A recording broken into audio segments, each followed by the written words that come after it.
Big nafoni bakurubaw la ministre be ladala sigi min kɔni kɛ dɔgɔkun ɲɛnamayara kununko araba jamana ɲɛmɔgɔ yɛrɛ dagayɔrɔ la ni a bɛ fɔ ma ko palais de Kuluba hakilinaw nana boli kisa damadɔ kan an bɛna an nɛdu o ni ɲɔgɔn cɛ. Jamana kɔnɔden fanba o kɔni y'a jira k'a fɔ olu bɛ jamana faamaw kɔ hakilina min bɛ tali kɛ kono wari finitigila ka ma 49 min minɛna kari tɛmɛnen an yɛrɛ ka jamana kɔnɔna na maliden caman ye i fɛla fɔ o kisaw la tele ɲɛta ka wuli ka jɔ la ka don Bamakɔ yɛrɛ dugu kɔnɔna na. Farafina kibaruyaw la Senegal jamana ka u ka cakɛ bondaso min bɛ nɔ ni a bɛ maaw kɔni don ni pankulu la ni ka taa u ka jamana yɛrɛ fan wɛrɛw fɛ hakaja ka taa diɲɛ yɛrɛ fan wɛrɛw fɛ o ɲɛmaaba ni an b'a fɔ ma directeur général ale kɔni bɔra a jɔyɔrɔ la ka sababu kɛ a ka baaraw yɛrɛ tiɲɛcogo ye a bolo.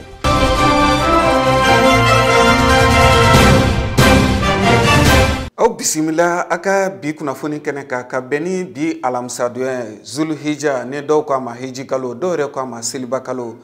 o tile 15 ye bi hijira ye san 1443 sɔrɔ ka foli ni waleɲuman dɔn k'o lase aw kelenkelenna bɛɛ lajɛlen ma aw minnu ni a ye danaya ta ka da tele ɲɛta kan ka sababu kɛ a ka kunnafoni yɛrɛ sanumanw di cogo ye i n'a fɔ an y'a fɔ ɲɛna cogo min na kunnafoni bakurubaw la laadalasigi min bɛ kɛ anw ka jamana yɛrɛ ministre fɛ ka taa se jamana yɛrɛ marabolo ɲɛmaa ni jamana camancɛla fanga yɛrɛ maa ɲɛmaa ma kununko araba min bɛnna juillet kalo tile 13 ma san 2022 min ni an filɛ a kɔnɔna na sigi kɔni kɛra kɛrɛnkɛrɛnnenya la camancɛ fanga yɛrɛ walima jamana ɲɛmɔgɔ yɛrɛ dakayɔrɔ ni a bɛ fɔ ma palais de Kuluba min ni baaraw ɲɛmaaya kɔni tun bɛ camancɛla fanga yɛrɛ maa ɲɛmaa bolo colonel Asimi Goita ni nin baara kofɔlenw yɛrɛ bɛɛ lajɛlen ta k'a lajɛ hakilinaw nana boli kisa damadɔ kan wulikajɔ bila bɛ sen kan ka ɲɛsin kisa damadɔ minnu ma walasa an ka se ka faamuyali ba sɔrɔ a kisa la tele ɲɛta ye wulikajɔ min kɛ a kisaw la an ka jɛ k'o lajɛ.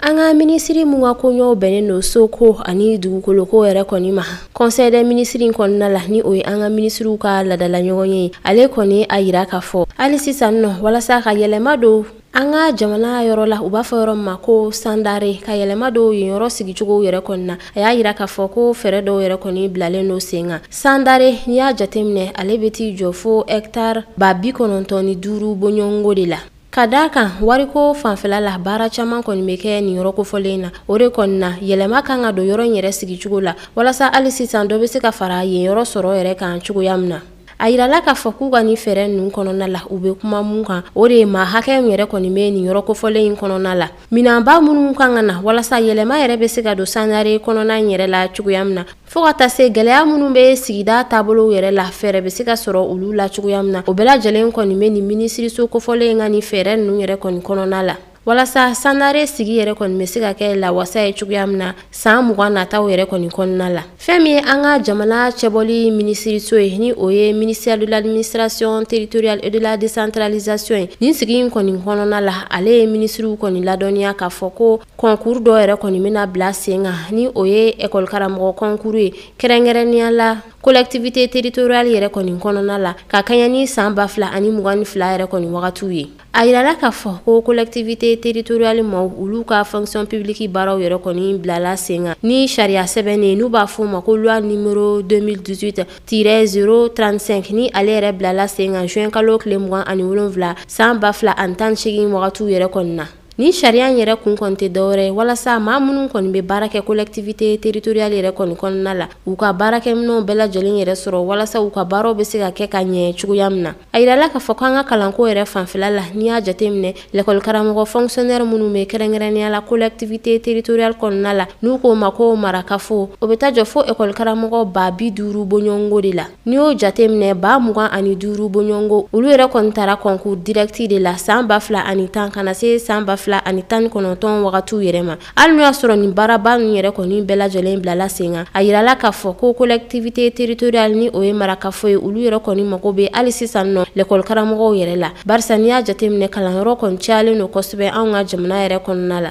O de la walasa l'école karamɔgɔw bɛ se ka jɛnsɛn ekɔlisow ni ɲɔgɔn cɛ cogoya min na, fɛn min ye an ka mara cɛbɔli minisiriso ye ni o ye ministère de l'administration territoriale et de la décentralisation ye, ale ni kalanko minisirisoba ministère de l'éducation nationale olu yɛrɛ kɔni ye nin concours kofɔlen bila sen kan. Walasa l'école karamɔgɔw yɛrɛ kɔni na se ka baara kɛ kalansow kɔnɔna la, a yirala k'a fɔ ko o de kɔni na pɔstu hakɛ min yɛrɛ bilalen no sen kan nin concours kɔnɔna la, o de ye pɔstu 500 bɔɲɔngo ye. Maa minnu yɛrɛ kɔni mana tɛmɛ nin concours kɔnɔna la, a yirala k'a fɔ k'u bɛ bila farikolo ɲɛnajɛ minisiriso ka bolo yɛrɛ kɔni kan ni o ye ministère de la jeunesse et des sports ye. Ka formation dɔ kɛ olu yɛrɛ kɔni kun SNJ kɔnɔna la ni o ye service national des jeunes. An ka soko ministry oni dugukoloko ministère de l'urbanisme, de l'habitat, des domaines, de l'aménagement du territoire et de la population. Ale kɔni y'a yira k'a fɔ conseil des ministres yɛrɛ kɔni kɔnɔna la ko u bɛ sɛgɛsɛgɛli dɔw la kɛrɛnkɛrɛnnenya la an ka kungo kɔnɔna yɛrɛ la ni o bɛ cɛfalan kɔnɔna la walasa kungo kɔnɔna yɛrɛ bɛ se ka lakana cogoya min na. Barisa n'i y'a jateminɛ maa dɔw yɛrɛ kɔni kelen don ka taa yɔrɔ san ni kungo kɔnɔna kofɔlen yɛrɛ kɔni kɔnɔ. K'a sɔrɔ a dun bɛ an ka état yɛrɛ de ka bolo kan n'a bɛ fɔ o ma ko forêt classée. A yirala k'a fɔ k'u bɛ nin baara in kɔni kɛ hali n'o y'a sɔrɔ immatriculation titre foncier yɛrɛ kɔni kɔnɔna la o bɛ nin yɔrɔ kofɔlen in kan ni o bɛ Kati cercle yɛrɛ kɔni kɔnɔna la. Minisiriso kofɔlen a yirala k'a fɔ k'u y'a jateminɛ ko titre foncier 21 bɔɲɔngo o yɛrɛ de kɔni bɔlen don kɛrɛnkɛrɛnnenya la jɛnko ni fo ka taa se yɔrɔ 9 wɛrɛ ma ni olu bɛ sala yɛrɛ kɔni kɔnɔna la. O yɛrɛ kɔni na i bɛ taa sɔrɔ titre provisoire bɛ dɔw bolo walima lettre d'attribution ou bien concession rurale olu kɔni bɛ maa dɔw bolo ka ɲɛsin nin kungo kɔnɔna kofɔlen yɛrɛ kɔni ma. A kɔni yirala k'a fɔ ko maa minnu sen bɛ nin baara ninnu kɔnɔna la ko u ka kibaruyaw yɛrɛ kɔni dilen don an ka kiiri tigilamaw ma sɛgɛsɛgɛliw yɛrɛ kɔni kɔnɔna la. Fɛn min an ka kɛnɛyako ministre ni conseil des ministres kuncɛtɔ la ale kɔni ye maaw hakili lajigi k'a fɔ ko fɛn min ye coronavirus bana ye nin wagati la ale yɛrɛ kɔni jiginna kosɛbɛ anw ka jamana kɔnɔ ka tɛmɛ dɔgɔkun tɔw tɛmɛnen ninnu yɛrɛ kɔni kan. An ka camancɛ fanga maa ɲɛma colonel Asimi Goita ale kɔni y'a laɲini malidenw bɛɛ lajɛlen fɛ fɛɛrɛ minnu fɔlen don ni o bɛ maa kisi coronavirus bana ma hali sisan an ka cɛsiri olu lawaleyali fɛ. Jamana kɔnɔden faba kɛrɛnkɛrɛnnenya la Bamako yan nɔ teleɲɛta ka wulikajɔ min kɛra ka se ka maaw kɔni da sunsun k'u ɲininka u bɛɛ lajɛlen kɔni y'a jira k'a fɔ jamana ye dantigɛli min kɔni kɛ kɛrɛnkɛrɛnnenya la maa 49 min ni u bɔra kɔnɔwari yɛrɛ jamana kan hali y'a sɔrɔ dɔw y'a jira k'a fɔ finitigilakaw don dɔw yɛrɛ y'a jira k'a fɔ ni an ka jamana yɛrɛ ta k'a lajɛ olu y'a jira k'a fɔ kɛlɛkɛcɛ sarala minnu bɛ yen nɔ ni a bɛ fɔ ma ko mercenaires olu kɔni maaw don minnu kɔni ni u bɔra kɔnɔwari yɛrɛ jamana kan ka na anw yɛrɛ ka Bamako yɛrɛ pankurun jigiso min tɔgɔ dalen don an ka jamana ɲɛmɔgɔ fɔlɔ yɛrɛ la ni o ye Modibo Keyita ye ni o yɛrɛ bɛ Senukaw yɛrɛ fɛ yen nɔ. Ni ye nin waleya in ta k'a lajɛ a kuma kɔni cayalen don anw ka jamana kɔnɔ an bɛ don min na komi bi o kama teleɲɛta ye wulikajɔ kɛ ka Bamako ka caman ka u ɲininka u ka hakilina la. Caman kɔni y'a jira k'a fɔ olu bɛ jamana kɔ hakaja jamana ye hakilina min ta ka ɲɛsin nin waleya in ma wa jamana yɛrɛ k'i jɔ a jɔyɔrɔ la min b'a to ɲɛdɔnna minnu bɛ yen nɔ walima waleya cɛjugu minnu kɔni tun bɛ yen nɔ min yɛrɛ tun bɛ ta ka anw ka jamana sɛgɛrɛ waati tɛmɛnenw na o yɛrɛ fu bɛ se ka siri o danna cogo min na. Ali Kulubali a n'a ka jata la Salifu Ɲare u ye munumunu salon min kɛ nin kunkanko kɔrɔfɔ in na Bamako yɛrɛ kɔnɔna na an ka jɛ k'o siraw lajɛ. Kɔrɔwari sɔrɔsi 49 min bɛ ni o jigila fɛn ye Mali pankuru kɛnɛ kɔni kan ni o minɛna Mali ɲɛmaaw kɔni fɛ ni Mali ɲɛmaaw y'a jira k'a fɔ u nana faso Mali kɔnɔ nka u mana sariya kɔnɔ u sɔrɔla ka cogoya dɔw la k'a jira k'a fɔ sɔrɔsi minnu don tiɲɛnikɛlaw de don o de hukumu kɔnɔ fasodenw olu yɛrɛ kɔni y'a jira k'a fɔ n'i ye faso ta k'a lajɛ fasoden kilancɛ bɛɛ y'a jira k'a fɔ ko olu kɔni bi u yɔrɔ min na faso ɲɛmaaw ye min kɛ u kɔni bi u fo u la kosɛbɛ ka sabuya kɛ u ka wulikajɔ de kɛla sababu ye ka se ka ni tiɲɛnikɛla ninnu k'o minɛ faso Mali kɔni kɔnɔ nka u y'a jira fana k'a fɔ u bɛ min kɔni ɲini faso ɲɛmaaw kɔni fɛ u ye communiqué min kɛ u ye kunnafoniya min di k'a jira k'a fɔ ko ninnu ko fɛn min ye tiɲɛnikɛlaw don fo u dan bɛ o de la wa u na to fɛn min ye faso ɲɛmaaw kɔni kɔ. Ne fana b'a ko tiɲɛnikɛlaw don parce que an ka ɲɛmɔgɔw n'i y'a fɔ ko tiɲɛnikɛlaw don u tɛ nkalon tigɛ an ye o donc u tɛ yen ka nkalon tigɛ n'i y'a ye ko tiɲɛnikɛlaw don ça veut dire que u ye fɛn bɛɛ de sɛgɛsɛgɛ fɔlɔ ka sɔrɔ ka bɔ ka kuma donc an kɔni an bɛ t'olu kɔfɛ n'olu ko min olu don parce que u fana bɛ u ka baara de la. N ye min faamuya la an y'a ye k'a fɔ an ka autorités n'o y'an ka faamaw ye ni bɛɛ kɔfɛ u ye communiqué dɔ kɛ parce que an tun ma fɛn faamuya la kuma caman fɔra la an ma fɛn faamuya la mais après tout ça la an ka jamana ɲɛmɔgɔw u ye vraiment communiqué kɛ u y'a yira k'a fɔ mɔgɔ ninnu de don u nana an ka jamana kɔnɔ a ma kɛ sariya kɔnɔ bon n'a ma kɛ sariya kɔnɔ a ko bɛ ɲɛdɔn cogo di a bɛ bila sariya de ka bolo kan n'o ye justice ye donc komi u y'a ko bila justice ka bolo kan donc an b'o jaabi de makɔnɔ ni sɔrɔdasi sɔrɔ i ka jamana kan nin cogoya in na tan surtout an bɛ position min na bi na Mali kɔnɔ yan bɛɛ kɔni b'a dɔn k'a fɔ olu kɔni o tɛ sariya kɔnɔ o tɛ sariya kɔnɔ wa an b'u traiter comment on appelle ça mercenaire de tiɲɛnikɛlaw don hali n'a sɔrɔ sɔrɔdasi fini kun t'u kana tiɲɛnikɛlaw de don i nana jamana kɔnɔ jamana min i yɛrɛ b'a dɔn k'a fɔ jamana min bɛ situation min na hein donc vraiment i man ka fɔ k'a fɔ k'i bɛ sɔsɔli yɛrɛ kɛ nin na sɔsɔli yɛrɛ man kɛ nin na surtout Mali ni Côte d'Ivoire cɛ bi bi in na an b'a dɔn k'a fɔ min bɛ yen tension min bɛ yen autorité fila ni ɲɔgɔn cɛ o dɔnnen don surtout le président Alassane Ouattara même sait en tant qu'il a été accusé de beaucoup de choses même an ka kɛ sa ko tiɲɛ t'o ye mais tiɲɛ bangera bi kɔni tiɲɛ bangera bi a fɔra jira k'a fɔ ko Alassane tɛ Mali fɛ Alassane tɛ Mali fɛ a ma fɔ ko Ivoirien tɛ Mali fɛ dɛ a fɔra de ko Alassane ne tɛ Mali fɛ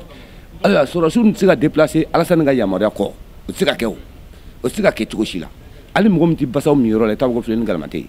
donc ninnu ka bɔ Côte d'Ivoire ka na Mali kɔnɔ yan avion fila marifa bɛ dɔw kɔnɔ u yɛrɛ bɛ dɔw kɔnɔ ka na u jigin seli dugusajɛ donc c'est prémédité. Ne ka faamuyali min ye dakuruba la n bɛ se k'a fɔ dɔrɔn n bɛ maliyɛn bɛɛ fo ka tila ka Mali autorité fo ka vigilance la parce que olu de sera ka ni mɔgɔ ninnu sɔrɔ aéroport la Ala de b'a dɔn u nana kun min kama parce que mɔgɔ 49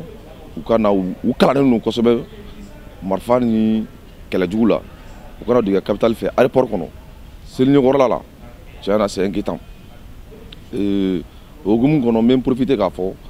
Mali population ani Côte d'Ivoire population u k'a faamuya k'a fɔ ko Mali yɛrɛ sigilen don sɛbɛnfura min kan o sɛbɛnfura b'a fɔ ko Mali bɛ se ka jɛ a ka maliya kɔ pour que farafinna bɛɛ ka fara ɲɔgɔn kan a fɔ min ma ko unité africaine o hukumu kɔnɔna la u k'a faamu k'a fɔ ko ni jamana fila autorité min bɛ yen nɔ le gouvernement de Alassane Ouattara le gouvernement de Assimi olu k'a faamu fɔlɔ k'a fɔ ko u bɛ fɛn o fɛn u b'a kɛ dugudenw de n'u b'a kɛ dugudenw ye maintenant u k'a dɔn k'a fɔ ko ni dugu fila bɛ ka lakana u sirilen bɛ ɲɔgɔn na parce que ni basa bɛ sigi ɲɔgɔn ka bugu la n'i m'a fɔ ko basa bɔ a la don dɔ la tasuma bɛ yɛlɛ yɛrɛ fana ta la. an b'an ka faamaw fo parce que u ye baara min kɛ u jɔ u jɔyɔrɔ la donc an b'u fo ka segin k'u fo n kɔ tuguni donc an kɔni b'a ɲini u fɛ komi ninnu nana n'u mana sariya kɔnɔ u ka a lajɛ ji ɲɛma jɔlen na ka enquêtes bila sen na donc ni enquêtes kɛra donc ni ɲangini kan ka k'u kan ɲangini min kan ka k'u kan n'o man ka k'u donc u ka essayer ka fɛngɛ justice bila k'a ka baara kɛ donc an bɛ ka justice de kɔnɔ n'olu y'a bila yɔrɔ min na donc an bɛ justice ko quoi. Maliyɛnw ye nin kunnafoniya in di waati min ma k'a jira k'a fɔ Korowari sɔrɔsilaka ninnu ko tiɲɛnikɛlaw don sɔrɔsi tiɲɛnikɛlaw don wa sɔrɔsi minnu bɛ kɛlɛ kɛ wari kama ko olu dɔw don o de hukumu kɔnɔna na sa Korowari masakɛw ni olu fana kɔni y'u ka nisɔngoya jira mankan o kɔni wulila u ni ɲɔgɔn cɛ nka fasodenw malidenw jamana min don n'i ye faso Mali lajɛ bɛn ni keleya o de ka d'u ye ani dunan tɔbɔtɔ o de ka d'u ye o de hukumu kɔnɔ malidenw y'a jira k'a fɔ Korowari jamanadenw ko u k'u hakili sigi bɛɛ lajɛlen ka to fɛn min ye kiiritigilamɔgɔw kɔni kɔ. Mali kɔni ani Côte d'Ivoire fa kelen ba kelen f'u taa ni Ivoirien cɛ f'u taa ni Ivoirien cɛ mais min b'aw ni Ivoirien cɛ o y'u ka autorités de autorité actuelle la u y'u ka min kɛ jamana in kɔnɔ yan bi vraiment an yɛrɛ b'a dɔn an ye fɛn caman ye koyi mais an m'an makɔn a kan de mais nin kɔni an bɛ fo siri nin na n'a bɛ kɛ min ye a ka k'o ye. bon ne bɛ min fɔ yen nɔ dɔrɔn u ka sabali k'u ka ɲɛmɔgɔw lamɛn donc dusu tɛ foyi ɲɛ a la donc u ka sabali k'u ka ɲɛmɔgɔw lamɛn donc ni mɔgɔ y'a bila yɔrɔ min na moi je pense que an bɛ to olu kɔfɛ surtout an ka justice kiiri mɔgɔw donc an bɛ baara d'olu ma donc n'olu y'an bila niveau min na parce que an y'olu bila yen de pour o fana ka se ka fɛn dɔ ɲɛnabɔ an ye quoi donc n'olu ye min fɔ an ka t'o kɔfɛ. sinon Côte d'Ivoire ni Mali bɛɛ jamana kelen de problème t'an ɲɔgɔn cɛla la ne kɔni y'a kɛ dɔrɔn bon ɲɔgɔn faamuyabaliya de don donc n'a taara justice la a ka ca Ala fɛ a ko bɛ ɲɛdɔn quoi. bon ne kɔni b'a ɲini Mali ɲɛmɔgɔ jamanadenw fɛ ani Côte d'Ivoire jamanadenw fɛ halisa an ka to justice kɔ parce que ni ko sariya ko de don donc kɛlɛ t'a ɲɛnabɔ quoi donc komi an ka mɔgɔw ko k'u nana sans autorisation donc ni justice y'a ka baara kɛ n'u kan ka bila minɛ mun kɔnɔ donc an bɛ t'o kɔ. nka nin bɛɛ lajɛlen tɛmɛlen kɔfɛ fɛn ye fasoden minnu bɛ yen n'u ye malidenw kɔni ye olu kɔni y'a jira k'a fɔ u bɛ min de ɲini jamana ɲɛmaaw kɔni fɛ u ka ko bɛɛ lajɛlen kɔni de kɛ ka wulikajɔ kɛ ka fu siriko la ko min ni a bɛ ka jamana ka se ka a cogoya kɔni tiɲɛ cogoya min na n'u tɛ dɔwɛrɛ ye fasoden minnu bi jamana kɔnɔya n'u bɛ ka jamana ka a makutu tiɲɛ ani ka jamana ɲɛmaaw kɔni dɔgɔya k'u ka ko bɛɛ lajɛlen kɛ ka se ka olu k'u da kɔni don baara kɔnɔ. An ka mɔgɔ minnu bi yan n'u bɛ ka Mali buruja k'u di jamana wɛrɛ ma n'u ma dabila wa ma ɲini an ka autorité mɔgɔw fɛ u ka fɛɛrɛ minɛ a ko la joona. Ne b'a ɲini bɛɛ lajɛlen fɛ surtout Mali autorités bɛɛ bɛ fɛn bɛɛ dɔn o dun o fɛn min tɛ bɛn jamana kɔnɔ bɛɛ n'i ka domaine de don donc i ka domaine tɛ fɛn min ye kana bɔ o kɔnɔ kana taa o terrain kan donc ne b'a ɲini jamana marabagaw fɛ minnu b'u k'u yɛrɛ kɛ experts ye fɛn bɛɛ dɔnbagaw ye vraiment u ka fu sira d'an ma jamana se ka kɛ batimɛsira ye quoi. to k'i jɔ a jɔyɔrɔ la parce que n'a ye mɔgɔ min bolo fanga ma halisa fanga k'i jɔ a jɔyɔrɔ la parce que mɔgɔ dɔw bɛ ka bɔ arajo la ka kumalankolon fɔ sɔrɔsiw ma ka u neni k'u fɛn donc tiɲɛ démocratie ye mais vraiment démocratie ka n'a fɔra démocratie a kɔrɔ tɛ k'i ka fama neni donc démocratie ye bonya ni ladiriya de ye donc bonya tɛ ko la o tɛ taa ɲɛ. faso Mali n'i y'a lajɛ faso Mali ye jamana ye bɛn ani keleya ani fɛn ye duna tɔbɔtɔ jamana kɔni don nka faso Mali jɔnya wale ani ka taa se k'i fɛn ye i bari a kɔni kan ka fiɲɛ minɛ a la faso Mali o kɔni tɛ sɔn o ma o de hukumu kɔnɔ malidenw olu kɔni y'a jira k'a fɔ camancɛ fanga maaw u n'u dɛmɛ ka sababuya kɛ u bɛ ka jamana in yɛrɛma hɔrɔnya u bɛ k'a ɲini ka di u ma. Alisa ni finitigila ka kofɔlen ninnu kun kan ko kɔrɔfɔ la ni o ye maa 49 min ni u sera an yɛrɛ ka jamana kɔnɔ kari tɛmɛnen ni u bɛ an ka jamana yɛrɛ finitigilakaw ka bolo kan an bɛ don min ko bi dantigɛli wɛrɛ o kɔni kɛra kɔnɔwari yɛrɛ jamana marabaw fɛ kɛrɛnkɛrɛnnenya la u ka minisiri min sigilen don u ka jamana yɛrɛ kunnafoni ko kunna an bɛ se k'a fɔ min yɛrɛ u ka jamana yɛrɛ kumalasela ye ni o ye Amadu Kulubali ye. Ale kɔni ye dantigɛli kɛ ka jira k'a fɔ ni finitigila ka kofɔlen ninnu maaw don min ni a bɛ f'o ma nanzarakan yɛrɛ la ko turisiw minnu kɔni bɛ wuli ka taa jamana wɛrɛ yɛrɛ kɔnɔna na ni ka taa munumunu salo yɛrɛ kɛ ka se ka i ɲɛ da yɔrɔ sahali minnu kɔni bɛ a jamana wɛrɛ kɔnɔna na ni dantigɛli kɔni bɔra u ka minisiri yɛrɛ yɔrɔ ni ye nin kɔrɔfɔw ta k'a lajɛ i b'a ye k'a fɔ dantigɛli kunfɔlɔ min kɔni tun kɛra kɔnɔwari jamana yɛrɛ fɛ u ni nin kɔrɔfɔ u kɔni tɛ ɲɔgɔn ta cogo si la i b'a ye k'a fɔ kumaw kɔni bɛ fɔ ɲɔgɔn kɔ o cogo kelen na minisiri kofɔlen kɔni ye dantigɛli kɛ ka jira k'a fɔ n'i ye nin finitigila ka kofɔliw yɛrɛ fɛnɛ ta k'a lajɛ i b'a ye k'a fɔ u kɔni tɛ se ka kɛ bagabagali foyi ye ka ɲɛsin anw yɛrɛ ka jamana ma ka kɛ ni kɔnɔwari jamana faamaw ka dantigɛli ye ka ɲɛsin maa 49 min nana anw yɛrɛ ka jamana kɔnɔ kari tɛmɛnen ni cu bɛ ka fɔ a ko la ni ca yɛrɛ bɛ ka fɔ a kisa la minisiri min sigilen don anw ka jamana kɔnɔ hakaja ni a ɲɛsilen don anw ka jamana ani jamana wɛrɛ yɛrɛ bɛ se ka kala ka bila ɲɔgɔn ma cogo min na ni o ye ministre des affaires étrangères Abdoulaye Diop ale kɔni ni an ka jamana faamaw u kɔni ye bataki kɔni bɔ bi yɛrɛ alamisa ka ɲɛsin kɛrɛnkɛrɛnnenya la diɲɛ kɛlɛbolo min bɛ anw ka jamana kɔnɔ walima diɲɛ seleke naani tɔgɔ la kɛlɛbolo min bɛ anw ka jamana kɔnɔ n'a bɛ f'a ma ko MINUSMA finitigilakaw finitigilaka kɔni bɛ na o tɔgɔ la n'u bɛ na anw ka jamana kɔnɔ ni ka taga ni ka seginw yɛrɛ kɛ ka fɔ nin kɔni ye o kisaw bɛɛ lajɛlen jɔlen fɔlɔ nin dantigɛli kɔni bɔra an ka minisiri yɔrɔ ni o ye Abdoulaye Diop ye ale kɔni ye nin dantigɛli kɛ ka nin sɛbɛnfura fɛnɛ bɔ ni ka a tɛgɛnɔ bila ka di MINUSMA yɛrɛ maaw ma bi yɛrɛ alamisa ka jira k'a fɔ finitigilaka minnu kɔni bɛ yen nɔ ni u bɛ bɔ diɲɛ yɛrɛ jamana wɛrɛw kan ka na anw ka jamana kɔnɔ ni u bɛ taga ni ka segin kɛ walima n'u bɛ dɔ bɛ dɔ nɔrɔ bila o kɔni nin ye o de jɔlen fɔlɔ anw yɛrɛ ka jamana kɔnɔna na ɲinini minnu kɛra tele ɲɛta fɛ a kisaw la an ka jɛ ko seerew lajɛ tare nɛgɛsira matarafabaw anw ka jamana kɔnɔ kununko sisikulu ni o ye terrain o kɔni bɔra Bamakɔ yan nɔ ka i kunda Kayi yɛrɛ kan a tɛmɛna dugu fɛ a kɔni kɛra nisɔndiya ni karama kɔni a ka ja bonya ka ɲɛsin ni sisikulu kofɔlen yɛrɛ ma ni an b'a fɔ ma terrain transport voyageur nanzarakan yɛrɛ la nisɔndiya o kɔni bɛ maliden yɛrɛ tafan maliden caman tafan na an bɛ don min na komi bi ka sababu kɛ ni anw yɛrɛ ka jamana ta k'a lajɛ terrain kɔni boliliko kuma a kɔni kuma tun kɛn bɛ dalagɛsɛ hali ni y'a sɔrɔ a ko tun dɛsɛ bɛ ka sigi sen kelen yɛrɛ kan ministre muso min kɔni bɛ anw ka jamana kɔnɔna na ni ale yɛrɛ ye Danbɛlɛlakaw furumuso ye Madina Sisoko ni ale yɛrɛ ɲɛsilen don tagani ka segin o bɛ se ka nɔgɔya cogo min na anw ka jamana kɔnɔ ni ye ale yɛrɛ ka cɛsiriba ye ani camancɛla fanga yɛrɛ maa ɲɛmaw minnu ni u ye cɛsiri bila sen kan min bɛ se ka kɛ sababu ye terrain yɛrɛ ka tagani ka segin anw ka jamana kɔnɔ o bɛ se ka don ba la cogo min na Madame Danbɛlɛ Madina Sisoko ale kɔni ye foli ni waleɲuman dɔ yɛrɛ ta ka camancɛla fanga yɛrɛ maa ɲɛmaa sɛgɛrɛ ni o ye colonel Asimi Goyita ye wala a ka nin cɛsiri ka ɲɛsin nɛgɛsirako yɛrɛ ma anw ka jamana kɔnɔna na seereya minnu sɔrɔlo o kisɛw la an ka jɛ k'u lajɛ. Baaraba caman yɛrɛ kɔni bilala sen kan walasa terrain yɛrɛ kɔni ka se ka boli kura ye anw ka jamana kɔnɔ. O dɔ la a yirala k'a fɔ ko terrain gar 19 bɔɲɔngo ka daminɛ Bamako fo Kayi olu yɛrɛ kɔni kurakurayara tuguni anw ka jamana kɔnɔna la. Ka fara o kan terrain dilan yɔrɔ minnu bɛ anw ka jamana kɔnɔ kɛrɛnkɛrɛnnenya la ni o bɛ Korofina fo ka taa se Kayi ma a yirala k'a fɔ ko o yɔrɔ kofɔlen ninnu yɛrɛ kɔni donna ba la tuguni. Ka fara o kan mina minnu yɛrɛ kɔni ni mago bɛ se olu ma walasa terrain bolisira ninnu bɛ se ka labɛn cogoya min na o minanw yɛrɛ kɔni fana nana. Ka fara o kan gɛlɛya tun bɛ terrain sira minnu na ka taa Bamako ani Kayi ni ɲɔgɔn cɛ baara kɛra ka olu yɛrɛ kɔni bɛɛ lajɛlen kɔni fana labɛn. Diboli ni Bamako yɛrɛ ni ɲɔgɔn cɛ o terrain bolisira la baara dɔw kɔni kɛra o yɛrɛ kɔni fana kɔnɔna la. Ka fara o kan Galugo Mayina Tukoto o pont ninnu fana bɛɛ lajɛlen kɔni labɛnna walasa terrain bɛ se ka boli a fɛrɛ ma cogoya min na. An ka tani ka segin ministri ni o ye Madame Danbɛlɛ Madina Sisoko ye ale kɔni a yira k'a fɔ ko u kɔni kun ye essai dɔw kɛ ni terrain kofɔlen fila ye ni o ye CC 2205 o ni CC 2207 ye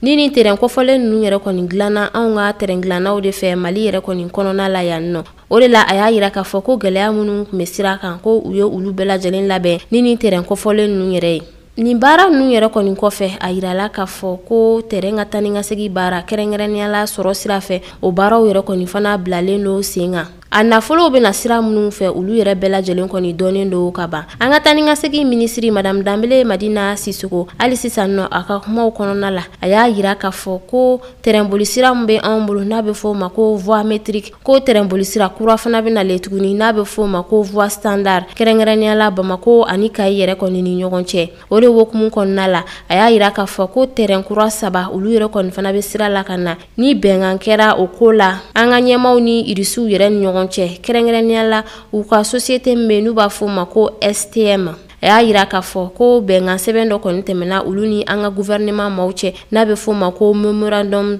d'entente. O kɔnɔna la ko terrain wɛrɛw kɔni bɛ an ka terrain dilanyɔrɔw la Korofina kɔnɔna la ni olu yɛrɛ kɔni fana bɛna dilan tuguni ka fara kɔrɔlen ni kura nataw yɛrɛ kɔni kan. A y'a yira k'a fɔ ko donna nataw la ko fɛn min irisiw ka nin terrain société maaw ye olu yɛrɛ kɔni bɛna na anw ka jamana kɔnɔna la walasa an ka terrain bolisira a bɛ se ka kɛ standard yɛrɛ ye cogoya min na. An ka tani ka segin ministri a y'a yira k'a fɔ hali sisan ko terrain wulili yɛrɛ kɔni bɛna kɛ sababu ye dugu dɔw yɛrɛ bɛ ɲɛnamaya kura ye tuguni barisa n'i y'a jateminɛ dugu dɔw kɔni dayirimɛ fana gulonnen don terrain ka bolili yɛrɛ kɔni na. N'i y'a jateminɛ kɔgɔji kɔni tɛ anw ka jamana kɔnɔna la nin terrain kɔni wulili bɛ kɛ sababu ɲuman minɛnw tani ka segili bɛ se ka nɔgɔya cogoya min na. A yirala k'a fɔ ko nin terrain baara minnu bilala sen kan ko a bɛɛ lajɛlen kɔni bɔra an ka jamana kɛsu yɛrɛ de kɔni kɔnɔ n'a bɛ fɔ o ma ko budget national. An ka tani ka segin ministri Madame Danbɛlɛ Madina Sisoko ale kɔni ye foli ni tani ta ka ɲɛsin an ka camancɛ fanga ma ɲɛmaa ma colonel Asimi Goyita barisa ale yɛrɛ kɔni y'a cɛsiri kosɛbɛ terrain yɛrɛ bɛ se ka wuli kura ye cogo min na anw ka jamana kɔnɔna la. Terrain ka nin wulili ka bɔ Bamako ka taa Kayi a yirala k'a fɔ ko terrain na segi kura ye Bamako yɛrɛ kɔni kɔnɔna la juillet kalo tile 14 yɛrɛ kɔni kɔnɔ. O bɛ kɛ sababu ye ka an kun da farafinna ani diɲɛ fantɔw bɛɛ lajɛlen kibaruyaw kan ka u ladɔnniya k'a fɔ an kɛrɛfɛ jamana min bɛ yen nɔ o ye Mali yɛrɛ tɛnku jamana min bɛ yen nɔ ni a bɛ fɔ a ma Sénégal u ka cakɛ bondaso min ɲɛsinnen don u ka pankurunko yɛrɛ ma ni o ye Air Sénégal ye. Ko o ɲɛmaaba ka sababu kɛ ale ka baaraw ye majɛ minnu sɔrɔla o la walima fiɲɛ minnu sɔrɔla a ka baara la ale kɔni galonna ka bɔ a jɔyɔrɔ la farafinna kibaruyaw ka taa se diɲɛ fantɔw bɛɛ lajɛlen ma an ka jɛ ka o lajɛ ɲɔgɔn fɛ. Sénégali pankuru min be ni u b'a wele ko compagnie aérienne Air Sénégal a jirala k'a fɔ o maa ɲɛmaa ni o ye Ibrahim Kane a jirala k'a fɔ ni maa kofɔlɔ ko a kɔni gwɛnna ka bɔ a jɔyɔrɔ kɔni de la a jirala k'a fɔ ni y'a jateminɛ fɛn ye Ibrahim Kane ko a kɔni kun bɛ nin jɔyɔrɔ la kabini avril kalo san 2019 kɔnɔ nka a jirala k'a fɔ fɛn ye juillet kalo tile 12 san 2022 fɛn ye Sénégal yɛrɛ marabaaw olu ka lasigi dɔ kɔni senfɛ ni u b'a wele ko conseil administratif a jirala k'a fɔ ko o kɔni ye Ibrahim Kane ka se ka a wuli ka bɔ a nɔ kɔnɔ na wa a jirala k'a fɔ a wulili ko o kun tɛ dɔwɛrɛ ye ko n'i ye jateminɛ kɛ fɛn ye maa minnu bɛ yen ni u bɛ taa ni compagnie kɔnɔ na n'u ye Air Sénégal kɔni ye ko i n'a ye k'a fɔ ko maa caman ko olu kɔni y'a jira k'a fɔ baara min bɛ ka kɛ ani voyagekɛlaw ko olu bɛ ka degunba kɔni de sɔrɔ ko o hokumu de kɔnɔna na fɛn ye jamana ɲɛmaaw ye Ibrahim Kane ka se ka a wuli ka bɔ a nɔ na o de hokumu kɔnɔ a jirala k'a fɔ maa min kɛla k'a nɔra bila o de Elhaji Badara Fali kɔni ye Elhaji Badara Fali yɛrɛ kɔni ye maa ye ladili karamɔgɔ kɔni kun do fɛn ye ministre min ka baara kɔni ɲɛsin bɛ fɛn ye voyage ko mobilibaw ani avion ko bɛɛ lajɛlen kɔni ɲɛnabɔli kun ma ko a kun ye ladili karamɔgɔ ye o la wa ale de kɛla fɛn ye maa ye bi fɛn ye ka se ka Ibrahim Kane ka ale kɔni nɔra bila.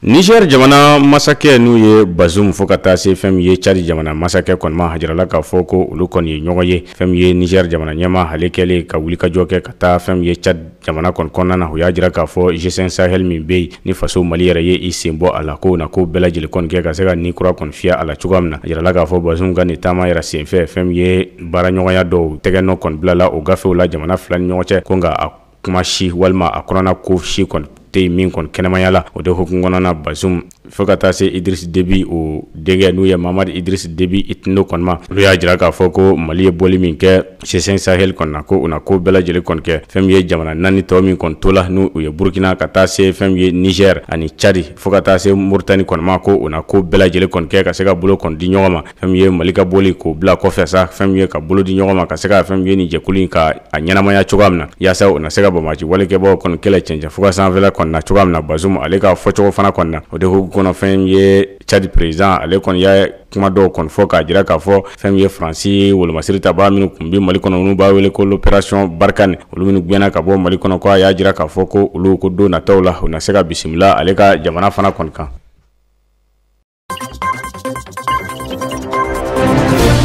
Éthiopie jamana kɔnɔna na furugufurugu min bɛ yen ni a bɛ fɛn ye Éthiopie marabaaw ani fɛn ye jamana fan dɔ ɲɔgɔn cɛ ni u b'a wele ko région de Tigré yirala k'a fɔ ni Éthiopie marabaaw kɔni kun ye wuli ka jɔ kɛ k'a jira k'a fɔ u na jɛkulu dɔ bila sen kan jɛkulu min bɛna kɛ sababu ye don nataw la ka se ka sigi ka kuma kɛ fɛn ye Éthiopie yɛrɛ marabaaw ani fɛn ye maa minnu bɛ yen ni u kɛn bɛ ka ban kɔni boloda Tigré kɔni kɔnɔna na ka se ka bɛn ni keleya ka se ka o fɔ ka bɛn u ni ɲɔgɔn cɛ cogoya min na a jirala k'a fɔ o jɛkulu min bɛ yen ni o kɔni sugantila ko o kɔni ye o ka sigi fɔlɔ kɔni kɛ tarata tɛmɛlen fɛn ye Ridwan Hussein ni o ye Éthiopie yɛrɛ ministre ɲɛmaa ale ka ladili karamɔgɔ dɔ o ka ɲɛfɔ cogo la nka a y'a jira k'a fɔ ni ye jateminɛ kɛ maa minnu kan ka nin baara ninnu kɔni kɛ n'u ye ka sigi ka kuma in kɔni labɛn a bɛ taa maa 7 bɔ ɲɔgɔn la ka fɛn ye premier ministre ale ka dankan n'u b'a wele ko vice premier ministre a jirala k'a fɔ ka fara fɛn ye o ka ministre min ka baara ɲɛsin bɛ Éthiopie ani jamana wɛrɛ ko ɲɛnabɔli ma n'u ye Demeke Mekone ye a jirala k'a fɔ ko olu ye sigi ka fɔ kɛ ka se ka ɲininkali fɔlɔ kɔni sigi ani kumasew kan ka boli sira minnu kan fɛlɛ jɔnjɔ min kan ka kɛ n'u ye baara kunfɔlɔw ye ka se ka olu bɛɛ lajɛlen kɔni bila sen kan cogoya min de la fɛn ye Ridwan Hussein n'u o ye Abiy Ahmed ale ka ladili karamɔgɔ kɔni ye ni a bɛ lakanako fana kɔni kunna a y'a jira k'a fɔ ko fɛn ye juillet kalo tile 15 ko ni jɛkulu in a sigila yaasa bɛn ni keleya na se ka na don nataw la Éthiopie kɔni kɔnɔna na cogoya min na nka a y'a jira fana k'a fɔ olu ka nin sigi ni a bɛna kɛ ko wa fɛn ye farafinna keleyatɔ ale de bɛna bila a ko bɛɛ lajɛlen kɔni ɲɛ ma.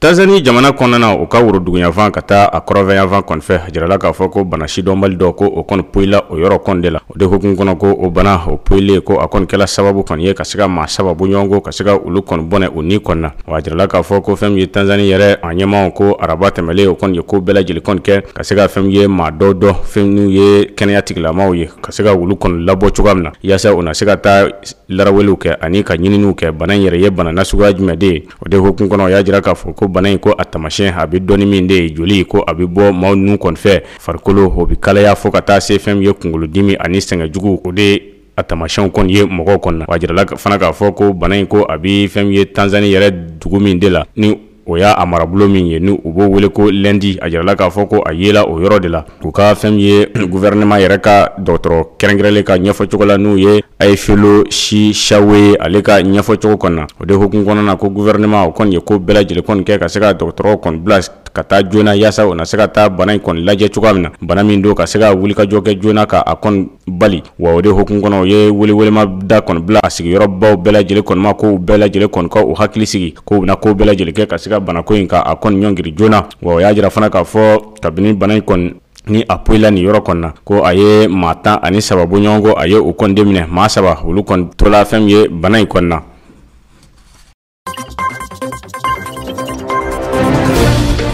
Nin bɛ dansigi kɛ aw ka bi kunnafoniw na ɲɛmɔgɔso ye minnu dalajɛ ka di an ma an bɛ foli ni waleɲuman dɔ k'o lase aw kelen-kelenna bɛɛ lajɛlen ma kɛrɛnkɛrɛnnenya la nɛgɛsira bɛ tɛmɛ dugu minnu fɛ ka bɔ Bamakɔ yan nɔ ka taa Kati nɛgɛla ka taa se duguba fɛn fɛn bɛ yen nɔ Mayina Bafula bɛ ka taa se fo Kayi yɛrɛ ma Kita ni duguba kofɔlenw kelen-kelenna bɛɛ lajɛlen ni nɛgɛsira bɛ tɛmɛ a fɛ an bɛ u bɛɛ lajɛlen kelen-kelenna fo k'a ɲini Masa Rahamani fɛ basigi ni kolosuma Ala ko o sabati an ka jamana kɔnɔ sini juma ni Ala sɔnna ma an na ɲɔgɔn sɔrɔ nin kɛnɛ kelen kan kibaruya minnu mana sɔrɔ Mali kɔnɔ farafinna ka taa se diɲɛ fan tɔw ma an nana walawalali kɛ o la Ala ka sini de kibaru kɛnɛ yira an na.